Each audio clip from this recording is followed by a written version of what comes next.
আজকে সকালে বেশ মেঘলা ওয়েদার ছিল, সেই জন্য একটু বাজারে বেরিয়েছিলাম, কিন্তু বেরিয়ে পড়েছি মহা বিপদে। সেটা হলো এত ঠান্ডা হাওয়া দিচ্ছিল যে বেশ ঠান্ডা লাগছিল আমার। দেখছি সবাই প্রায় জ্যাকেট পরে বেরিয়েছে। আজকে একটা অনেক দিনের পুরনো জিনিস দেখতে পেলাম, সেটা হচ্ছে মৌরি লজেন্স। আমরা তো মৌরি লজেন্সই বলতাম, সেটা দেখলাম বিক্রি হচ্ছে আজকে। এরপর আমি একটা লিপস্টিক কিনে ওটা আমি একটু ট্রাই কিনেছিলাম বলে আজকে ডেলিভারি করেছে। তো আমাকে দেখে আমার মেয়েরও খুব ইচ্ছে যে ওটা আমি কি ঠোঁটে লাগাচ্ছি, ওকেও একটু লাগাতে হবে। তো সেই জন্য ওকে আমি একটু লাগিয়ে দিয়েছিলাম, সেটাতে ও বেশ এনজয় করছিল। ওটা নিয়ে আমরা একটু মজা করছিলাম আর কি।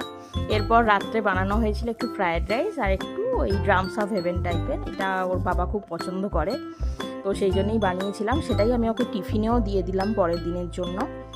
এই যে আমি টিফিন রেডি করে ফেললাম। আর রাত্রে আমার জন্য রুটি করে দিয়ে গিয়েছিল দিদি, বাট ফ্রাইড রাইসটা